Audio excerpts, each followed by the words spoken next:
Ma'am क्या reason हुआ बारिश की वजह से लैंडिंग नहीं कर पाया कि फ्यूल वगैरह क्या हुआ? મિત્રો, આજે આપણે કોઈ પોલિટિકલ મુદ્દા પર વાત નહીં કરીએ, પરંતુ મુંબઈથી જે સૌથી મોટા અને ચોંકાવનારા સમાચાર સામે આવી રહ્યા છે તેના વિશે વિગતવાર વાત કરીશું.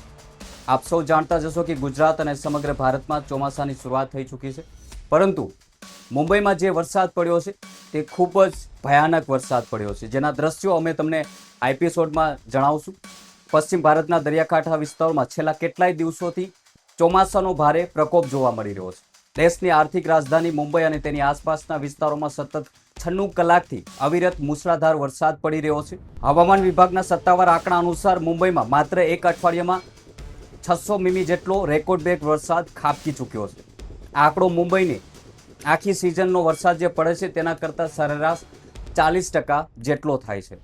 માત્ર 7 દિવસમાં આટલો ભારે વરસાદ પડવાના કારણે મુંબઈ અને વસઈ જેવા વિસ્તારોમાં પૂર જેવી સ્થિતિ જોવા મળી રહી છે. રસ્તા ઉપર પાણી ભરાઈ જવાના કારણે વાહન વ્યવહાર સંપૂર્ણ ઠપ થઈ ગયો છે.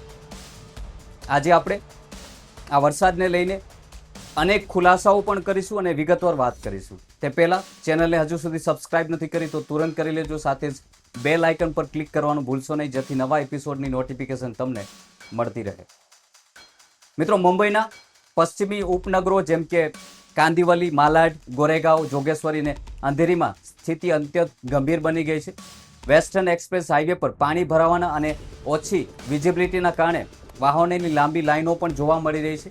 ખાસ કરીને અંધેરી સબવે જે 10 વર્ષે ચોમાસામાં પાણીમાં ડૂબી જાય છે, ત્યાં અત્યારે પણ ઘૂંટણસમાં પાણી ભરાઈ ગયા છે. રસ્તાઓ પર નદીઓ વહેતી હોય તેવા દ્રશ્યો પણ જોવા મળી રહ્યા છે, જેના કારણે સામાન્ય નાગરિકોને અવરજવર કરવા માટે ભારે હાલાકી ભોગવી પડી રહી છે. આકાશી આફત વચ્ચે મુંબઈ એરપોર્ટ પરથી શનિવારે બપોરે એક મોટી ઘટના સામે આવી છે, જેના વિશે વાત કરવી પણ ખૂબ જ જરૂરી છે. અને આ ઘટના વિશે તમે અન્ય માધ્યમોમાં કદાચ સાંભળ્યું પણ નહીં હોય.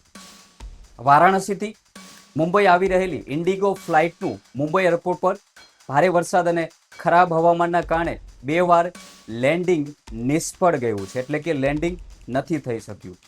ફ્લાઇટની અંદર સવાર મુસાફરોમાં ભારે ગભરાટ જોવા મળી રહી છે, કારણ કે પ્લેન ક્રેશના અવારનવાર કિસ્સાઓ બનતા હોય છે અને આ ઘટના બનતા પેસેન્જરોમાં ભારે ડર જોવા મળ્યો હતો.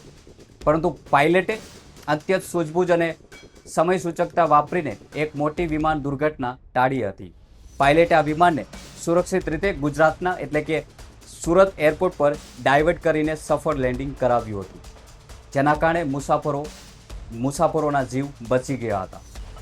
मैम क्या रीजन हुआ बारिश की वजह से लैंडिंग नहीं कर पाया कि फ्यूल वगैरह क्या वो अनाउंस करा था? फ्यूल फ्यूल फ्यूल तो हमारे पास बहुत है, ये बोला था उन्होंने।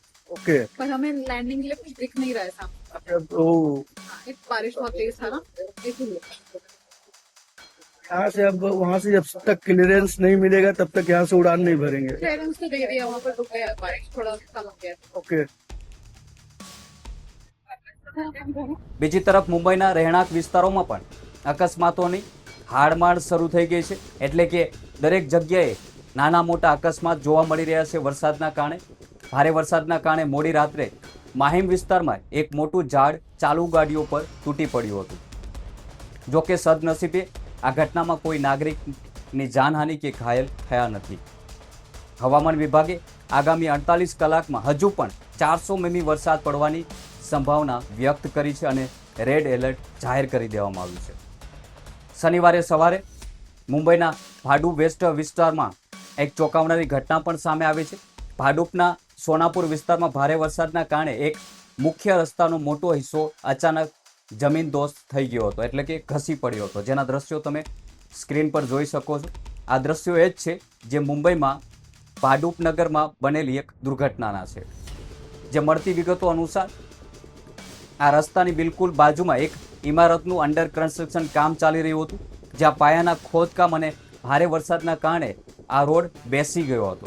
સદનસીબે આ ઘટનામાં જે બની ત્યારે કોઈ વાહન કે કોઈ પણ ત્યાં હાજર નહોતું, જેના કારણે મોટી જાનહાનિ ટળી ગઈ હતી.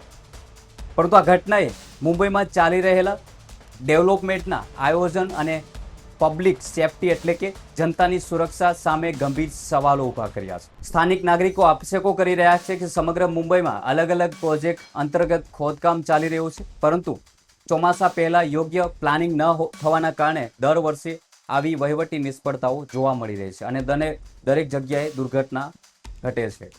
મુંબઈ મ્યુનિસિપલ કોર્પોરેશન અને ડિઝાસ્ટર મેનેજમેન્ટની ટીમો અત્યારે હાઈ એલર્ટ પર જોવા મળી રહી છે અને રસ્તાના સમારકામની કામગીરી હાથ ધરવામાં આવી છે. હવામાન વિભાગે શનિવાર અને રવિવાર દરમિયાન મુંબઈના દરિયાકાંઠાના જે વિસ્તારો છે તેમાં હાઈ ટાઈડ એટલે કે ઊંચા મોજા ઉછળવાની અને સાથે જ પવન જોરદાર ફૂંકાવાની ચેતવણી પણ આપી છે, જેના કારણે પ્રશાસને નાગરિકોને દરિયા કિનારેથી દૂર રહેવાની કડક સૂચના આપી છે. બીજી તરફ આ ચોમાસાની સિસ્ટમ માત્ર મુંબઈ પૂરતી જ નથી રહી મિત્રો, પરંતુ ગુજરાતમાં પણ આકાશી આફત બનીને તૂટી પડી છે. ગુજરાત ફ્લડ કંટ્રોલ રૂમના જે સત્તાવાર આંકડા મીડિયા અહેવાલો મુજબ સામે આવી રહ્યા છે તે અનુસાર છેલ્લા 24 કલાકમાં રાજ્યના 225 તાલુકામાં નોંધપાત્ર વરસાદ નોંધાયો છે. ગુજરાતમાં સૌથી વધુ વરસાદ જૂનાગઢ જિલ્લાના માંગરોળમાં નોંધાયો છે, જ્યાં માત્ર એક જ દિવસમાં 22 ઇંચ જેટલો વરસાદ વરસ્યો હોવાના સમાચાર સામે આવ્યા છે અને સમગ્ર પંથક બેટમાં ફેરવાઈ ગયું હતું. આ સિવાય જૂનાગઢના માળિયાહાટીમાં 14 ઇંચ જેટલો અને દક્ષિણ ગુજરાતના ડાંગ જિલ્લામાં જે ડાંગ જિલ્લા છે તેમાં વઘઈમાં 13 ઇંચ જેટલો વરસાદ પડ્યો હતો, જેના કારણે નદીમાં પૂર આવ્યું હતું તેવા પણ સમાચાર અને અહેવાલો સામે આવ્યા છે. મુંબઈથી લઈને ગુજરાત સુધી સર્જાયેલી આ કુદરતી આફત સામે અત્યારે વહીવટી તંત્ર અને ડિઝાસ્ટર મેનેજમેન્ટની ટીમો જમીન પર સક્રિય ભૂમિકા ભજવી રહી છે. મુંબઈ મ્યુનિસિપલ કોર્પોરેશન દ્વારા કંટ્રોલ રૂમ સક્રિય કરવામાં આવ્યા છે અને નીચાણવાળા વિસ્તારોમાં જે ભરાયેલા પાણી છે તેને નિકાલ માટે સેંકડો ડિવોટરીંગ પંપ કાર્યરત કરવામાં આવ્યા છે. જોકે જે પ્રકારે દર વર્ષે કરોડો રૂપિયાના બજેટ છતાં અંધેરી, સબવે, વન વે અને વસઈ જેવા વિસ્તારો પાણીમાં ડૂબી જાય છે, તે બાબત સત્તાવાળાઓ માટે એક ગંભીર સવાલ ઊભો કરે છે. બીજી તરફ ગુજરાતમાં સર્જાયેલી ભારે વરસાદની પરિસ્થિતિને પહોંચી વળવા માટે રાજ્ય સરકાર પણ સંપૂર્ણ એક્શન મોડમાં છે. જૂનાગઢના માંગરોળ અને માળિયાહાટીમાં જ્યાં અનુક્રમે 22 ઇંચ અને 14 ઇંચ વરસાદ નોંધાયો છે, ત્યાં પણ હવે વહીવટી તંત્ર સક્રિય મોડમાં જોવા મળી રહ્યું છે. વૈજ્ઞાનિકોના મતે ગ્લોબલ વોર્મિંગ અને ક્લાઇમેટ ચેન્જના કારણે પશ્ચિમ ભારતના દરિયાકાંઠાના વિસ્તારોમાં એક્સ્ટ્રીમ વેધર ઇવેન્ટ એટલે કે ટૂંક સમયમાં અત્યંત ભારે વરસાદ પડવાની ઘટનાઓ સતત વધી રહી છે. મુંબઈમાં જે ભારે વરસાદની ઘટના સામે આવી છે તેના પર તમારું શું કહેવું છે કમેન્ટ કરી જરૂર જણાવજો. અને આવી વધુ રસપ્રદ ન્યૂઝ સ્ટોરી જોવા માટે અમારી ચેનલને સબસ્ક્રાઇબ કરવાનું ભૂલશો નહીં. જય હિન્દ.